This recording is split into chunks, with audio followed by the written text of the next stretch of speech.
I've just had Jakub Growiec as a guest here, who is at the Warsaw School of Economics, and he presented a paper on the economics of the introduction of transformative artificial intelligence, particularly in the face of potential risks that transformative AI could lead to extinction if it is sufficiently powerful and the goals of the transformative AI are not aligned well with humanity's goals. And the basic idea behind this paper is that, as we all know, utility functions and social welfare functions are concave. So for an increasing consumption, utility may increase, but at the marginal utility decreases. And that means that even if we have a lot of additional growth through the new technologies, the additional welfare that we get is limited to some extent, or at least grows more slowly. While at the same time, if there is even a very low risk, even if that risk were low, of extinction, then this would cut in this utility function and would vanish. So all the welfare would vanish, right? And this trade-off is something that is always present when we talk about extinction risk, that on the one hand, we have even a small risk that can wipe out quite a lot of welfare. And on the other side, so the flip side of the coin is that we could have faster growth.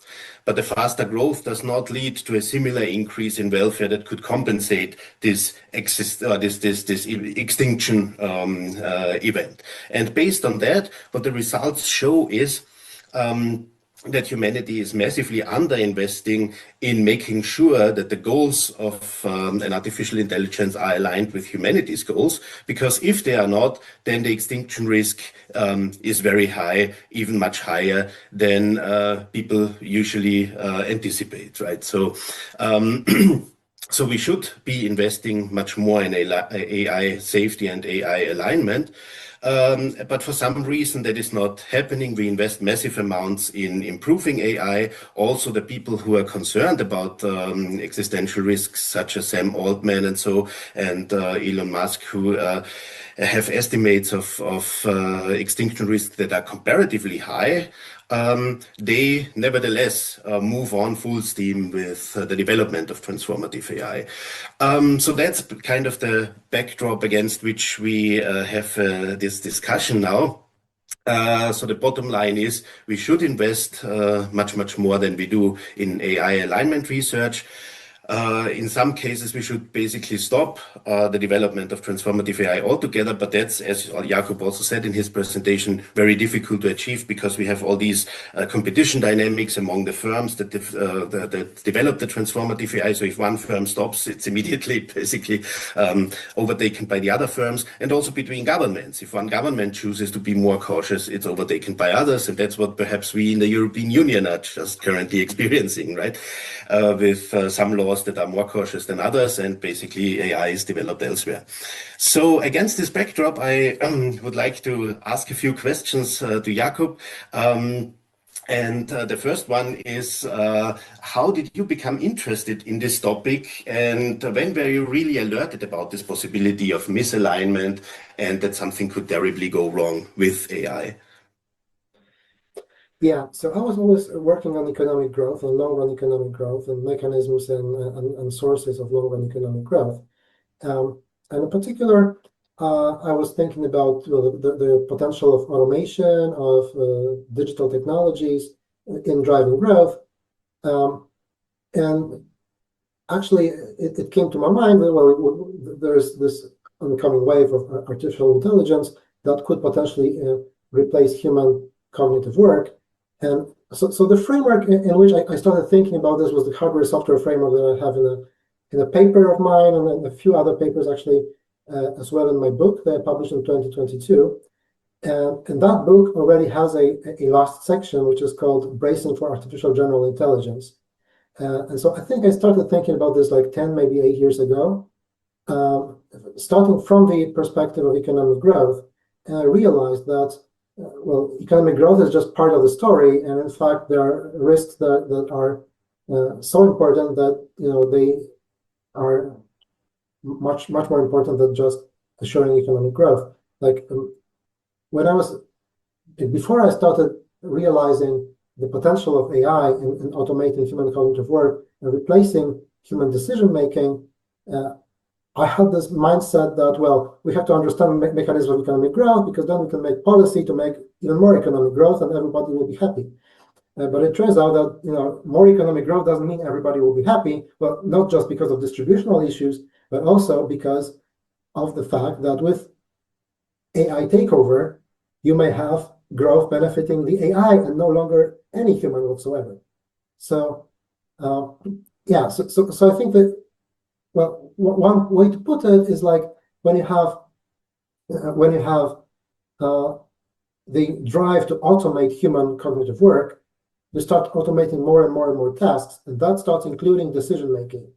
And once you automate decision making, you give decision making power, authority to AI, and that is the slope towards transformative AI. That is also the slope to disempowerment and AI takeover.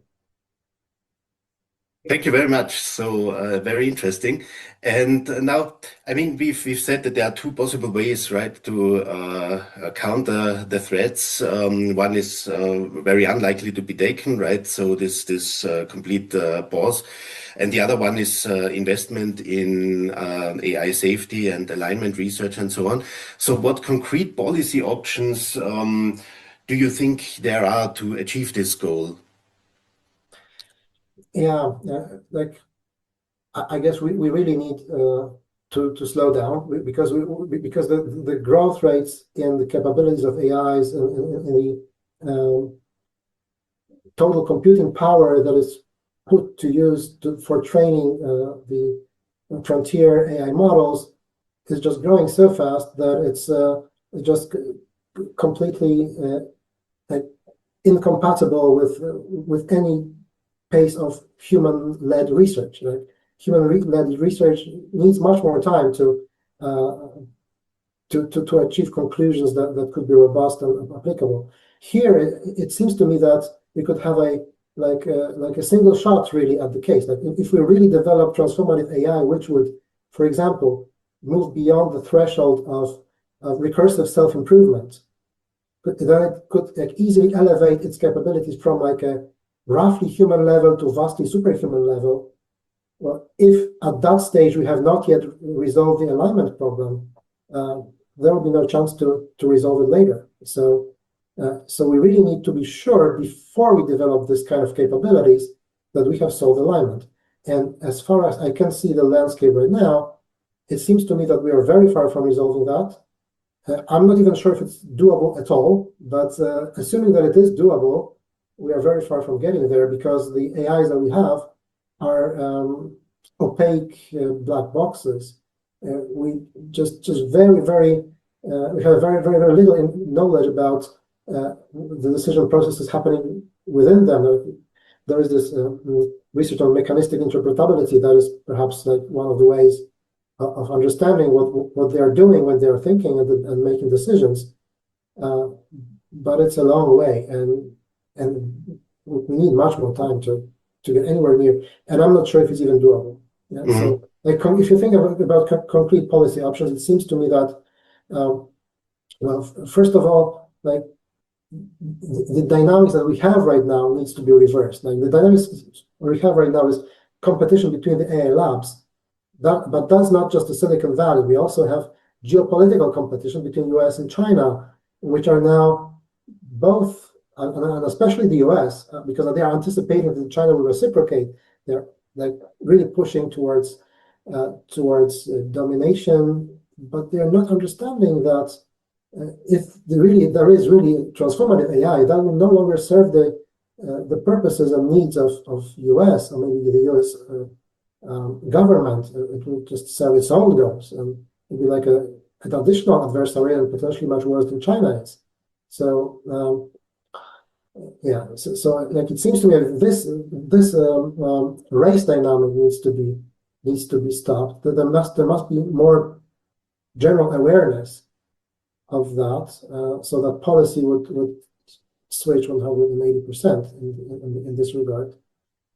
And then once we have that, okay, I mean, also besides that, we need just much more investment in research on AI alignment, safety and alignment. control maybe, although I'm very skeptical if there is anything we can do to control superhuman AI. Thank you. So that already also answers most of my next question. So how likely you think that these policies will be enacted in the end, or the necessary policies, because we do not really know what the necessary policies are, right? And in addition, it's kind of the case that everything that slows down the development seems to be in an area where policymakers would not want to go usually. Right, so I understand it correctly that you say, well, it's kind of very unlikely that the necessary policies will be enacted. Unfortunately, I'm pessimistic in this regard. I mean, there's still some small glimmer of hope that for some reason we hit a concrete wall, and for some reason AI doesn't develop beyond a certain threshold for many years.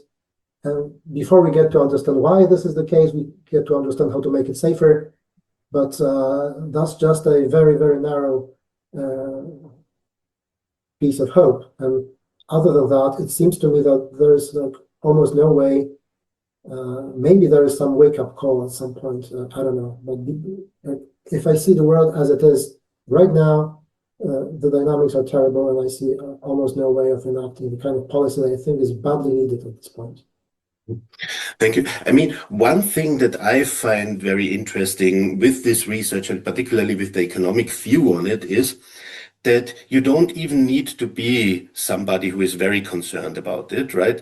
To get to the conclusion that you should invest much more in AI safety. So basically the argument tells us that even if you think the probability is very low, right, way below all the probabilities that you have shown at the beginning, but as long as you're not completely confident that it is zero, you should invest massively in mitigating the risk, because just of this economic logic that utility welfare increases in a concave way, while the risk of extinction basically says that you would have a cut at some point. And this argument actually extends also to other risks, right, like climate change and many other existential risks that we have. Even if they were very, very small, it would pay off quite a lot to invest in mitigating these risks, right? Yeah, and so the biggest ones beyond AI are climate change and pandemic prevention. yeah. Yes, and I think it's like a psychological reaction that people typically have, is just to deny this kind of risk, like this complete denial. And you can always say, like, show me the data, like, where is the data? Have humanity ever become extinct? It never happened, so it will never happen. Like, of course, if it did happen, there will be no one to observe it after that. So, maybe there have been some other planets in which there have been intelligences which have become extinct, and that's it. I mean, we don't know. And we have the Fermi paradox, which is like, why don't we see any other civilization out there? There are many reasons. I'm not going to delve into that, but yeah, but it seems like this is just like a coping mechanism, a psychological coping mechanism, which is extremely unhelpful in this context. Yeah, I see, and I agree. I mean, what I find also quite interesting in this context is that if you say have the view that there is a 1% chance that something goes wrong, which would be much lower than most of the estimates that you said at the beginning, then people say, well, you are a doomer, right? Although you are actually very optimistic, right? Because in 99% of the cases, nothing would happen. But our research somehow shows that even if you believe it's very small and you're quite optimistic, you should nevertheless invest these vast amounts. And so, yeah, I think this dynamic that you mentioned, this coping mechanism, and also this kind of view that if you say you have a small risk, then you are immediately deemed to be somebody who is very pessimistic and a doomer. That's kind of perhaps not very helpful in this context, right? And I mean, that also leads a little bit then to my next question, which is there are many people who say, well, there is just nothing to be afraid of, right? And the risk is definitely equal to zero. Or they say things like, if something goes wrong, you just pull the plug, right? And so that's it. And then there is no risk to worry about because we will always be in control. What do you tell these people, or what do you answer them? Yeah, so it seems like there is a group of people who just have this mind, like this image in their mind that AI will always be a tool in people's hands. Like they could not imagine AI being an independent agent. I mean, that is already happening. That we already have some limited, but we do have some limited AI agents already. And the development of this type of technology is going to be quite fast. So uh, so one thing, there can be agency, so it's not always a tool in your hands. And if that agent is sufficiently capable, then you have instrumental convergence. You have the instrumental goals, whatever purposes and goals that kind of agent would have, that agent would probably resist being shut down. And so if it's sufficiently capable, it will succeed in resisting being shut down. You just cannot pull the plug. You pull the plug and nothing happens. It's still working. So yeah, that is not something that could be seriously taken. Mm-hmm. It's just not realistic. Mm-hmm. Not going to happen. Yeah, and that's something also related to one question or one question that one always gets in this context is kind of, or a little bit kind of a reply that one gets is, yeah, you are believing in a kind of Terminator world and things like that. But the important thing is to note that we don't need any hostility in the whole process, hostile AI or whatever. We don't need all that. We just need to have a situation where AI needs energy, right? And humans need energy. And then we immediately have a tension. If AI becomes sufficiently powerful and we need the same resource, then we would have misalignment, right? And that's irrespective of whether there is a hostility or not, right? And that's also one thing that when I thought about these things, what was very important to me to realize this aspect. And yeah, so. Yeah, completely. I completely agree. There could be even a slight misalignment, like there's like it's caring for humanity almost completely, but not quite. And because it wants so badly to do that thing as well as possible, it will clash with humanity in the war for resources, and it will win that war because of having superior capabilities and controlling like an army of robots or whatever you can imagine. Also in the real world, not just in the cyber world, because some people also imagine that AI is going to be like a ghost in a computer always, that would not have any impact on the real world, on the physical world. But that is no longer the case. I mean, and it's going to be increasingly not the case when the AIs come to control an increasing variety of actuators, if you can call that, okay, in the real world, in the physical world. Yes, I agree. I mean, this is an aspect that we didn't even touch upon, right? But that's kind of that we have AI in warfare, right? So in drones, for example, so that they cannot be distracted by signals or so on. You can build AI into them and they can then find the targets autonomously. And we have this already, right? So, and it's used already. So there was a few years ago this perception that we always need to have a human in the loop who decides who will be kind of shot down or where should the grenade drop from the drone or so. But that's no longer the case because then you are susceptible to all kind of electronic countermeasures. But if the drone has an AI system that autonomously decides where to hit, then it's much less susceptible to that. And that's immediately used because every power who would say, or every military who would say, no, we don't do it, we have the human in the loop, would put itself into a huge disadvantage, right? So we didn't touch upon that, and that's, I think, going into this direction. And the other thing also, what could happen with rogue players, right? So terrorists and so on who use an AI. Which is the case already now, right? So AI has increased the probability of or the kind of success of all kind of cybercrime efforts quite tremendously, right? And we didn't even talk about rogue actors. Everything in our case was kind of that even in the well-meaning case with where everything should be planned in a way that everybody benefits, even then it can go terribly wrong. Yeah? So that's also, I think, a very interesting That's true. aspect. That's true. Yeah, so there are accident risks, there are misuse risks, which we didn't touch upon. We concentrated on the takeover risks because that seems to be the greatest deal in terms of the context of extinction risks. If there is a superhuman AI that could just take over. But I agree that there are also other risks that already now. I mean, already now there are capabilities of the AIs that can help terrorists, for example. And these capabilities are developing over time. So yeah, that is another problem. Thanks a lot, Jakub.